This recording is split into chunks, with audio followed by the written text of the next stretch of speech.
Hey everybody, welcome back again to Ken Tamplin Vocal Academy, where the proof is in the singing. I'm doing a really fun series, and the series is I'm taking isolated vocal tracks or solo vocals. They're called stems, and I'm doing an analysis, a tutorial, and I'm talking about the recording process, how these songs were actually recorded, what kind of mics they use, what kind of effects they use.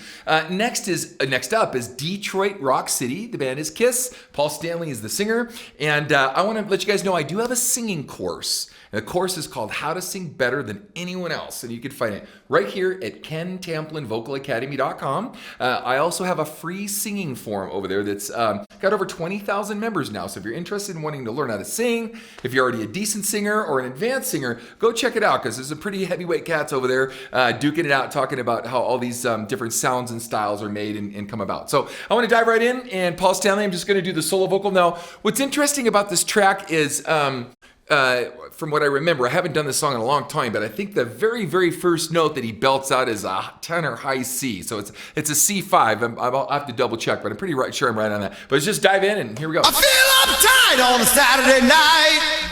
Okay, yeah, so it's a C. Hold on one second. I gotta check my work here. Yeah, it's a high C. I feel alright or feel uptight on a Saturday night. I mean, just bam, right out the gate, he's hitting a high C. He's belting it too. Now, something interesting about the track that you hear immediately, we talk a lot about the recording process, and I kind of marry them together like an intermingle. I'm not going to just talk just about the singing and just about the recording if I can pick up some things along the way. If you notice, the kind of effect that he's using is just a little bit of slap echo. Okay, that was sort of the way they wanted it, and I believe that. I listened to the original track, and it sounds pretty true to what the original recording was. Now, a lot of times I get these vocal stems and I don't know what condition I'm going to get them in. Sometimes they have effects, sometimes they don't, sometimes, whatever. In this case, it sounds pretty true, but he's also multi-tracking his lead vocals like a lot of other bands do, or did, especially then.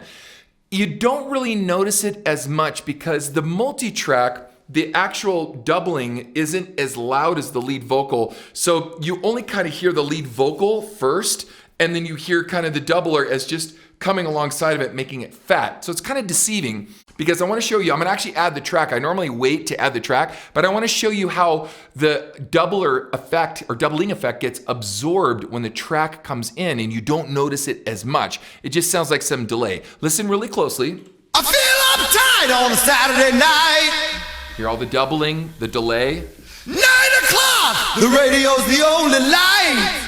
But you hear all the extra vocals there. Now watch how that disappears when I add the track. Check this out. I feel uptight on a Saturday night. 9 o'clock, the radio's the only light. So it kind of just makes his voice sound really big, like a single voice, like it's bigger than it really is. And I think that's interesting because it's a trick. And Bob Ezrin, who did Pink Floyd The Wall, I got a chance to work with him on one. I worked with him on a Kiss album, a Vinyl Confessions, I think it was.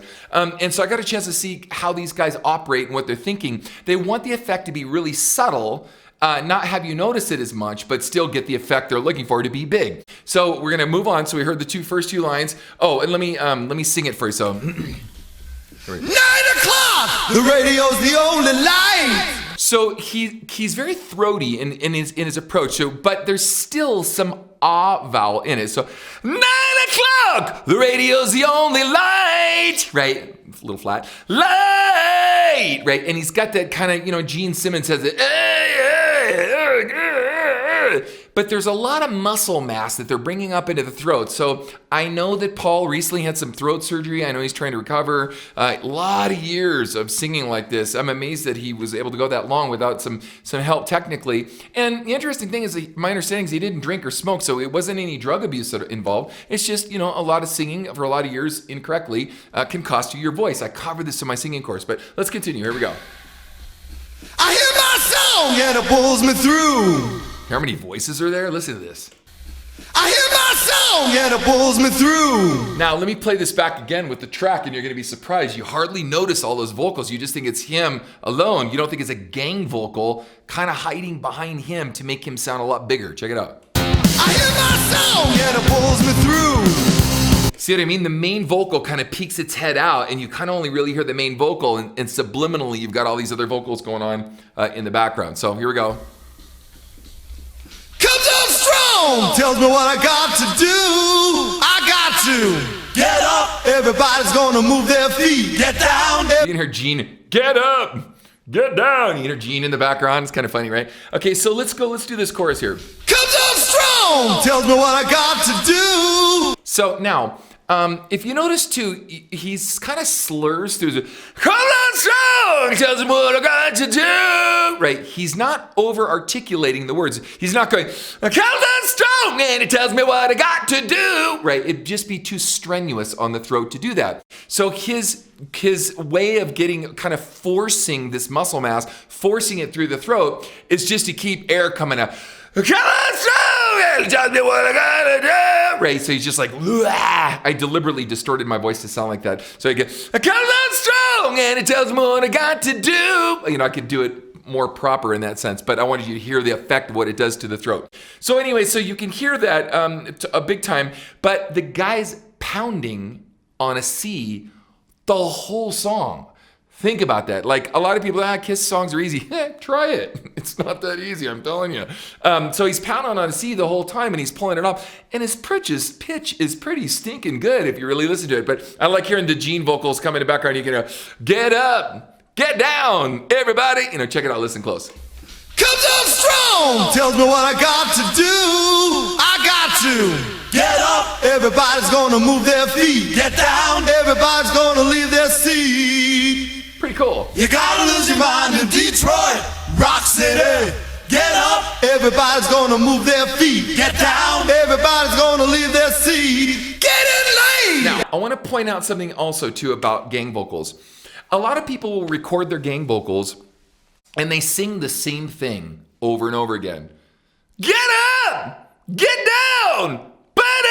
Right? If you are too exact, and this is going to be kind of an odd statement to make, but I have to make it. If you're too exact on it, it sounds too unison, like the same guy doing it. And when that happens it takes away from the fatness of it sounding like a crowd of people, a choral or a gang vocal. So if you guys really want to do a cool job on this and really make it big, there's a couple of tricks you can do. You can sing it in different timbres without having the same note value. So yes, I'm telling you to sing it a little bit out of pitch each time. Get your main vocal rock solid pitch wise, absolutely. And then play with it. Get up!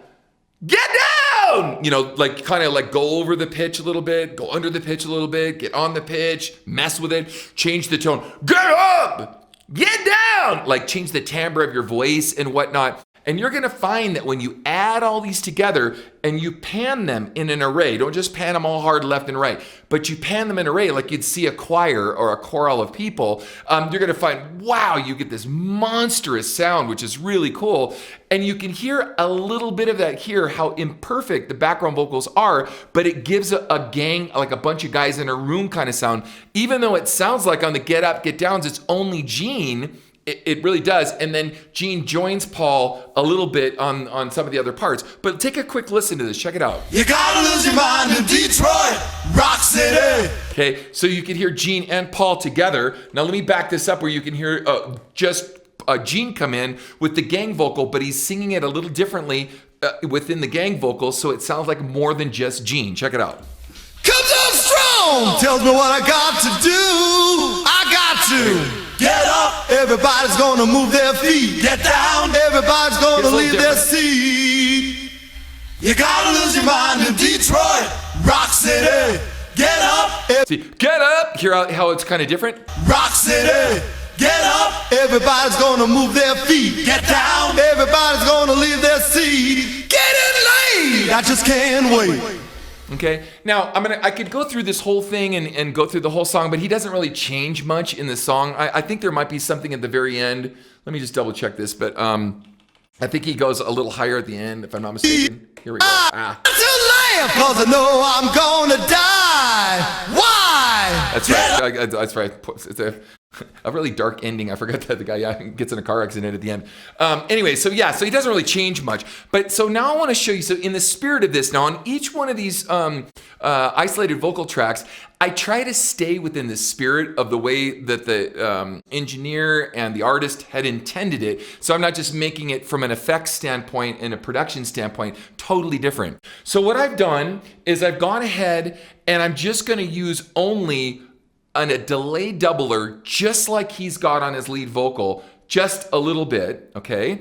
And then I'm gonna add a little bit of room reverb on it, about the same room reverb that he's using, and then a little bit of hall reverb to glue it together. But I'm gonna stay well within the original recording so it doesn't sound like a completely different track. But I want to show you how you could take this kind of style of recording, this kind of style of production, and turn it up a notch. Check it out. So I'm not going to play it with the track yet. I'm only going to play it with the effects that I've added. So let's go all the way back to the top of here. All right, check it out. Strong tells me what I got to do. I got to get up. Everybody's gonna move their feet. Get down. Everybody's gonna leave their seat. Now you heard it like that. Now check this out. I want you to hear this alone without the effect. Okay. So this is with no effect at all. So here's just the vocal by itself without anything I've done to it. Strong tells me what I got to do. I got to get up. Everybody's gonna move their feet. Now watch this. Here's with the effect. Strong tells me what I got to do. I got to get up. Everybody's gonna move their feet. Get down. Everybody's gonna leave their seat. Now that's well within, again, it's well within the style of the recording process of this. Now the only fair way to do this is to put the track up so you can hear this with the track. Once again, I'm going to take out the vocal, take out the effects. So here it is with just the track and the vocal. Strong tells me what I got to do. I got to get up. Everybody's gonna move their feet. Get down. Everybody's gonna leave their seat. Okay, now here's with the effect. Check this out. With all of the reverb and the double delay that I have. Strong tells me what I got to do. I got to get up. Everybody's gonna move their feet. Get down. Everybody's gonna leave their seat. Okay, so I think it's really important. Now, again, like I said, I stayed within the style and it really brings out a big fat sound, but I haven't really departed away from the actual intent of the original vocal track, all right? Hopefully this was fun and helpful, and definitely check out my next video.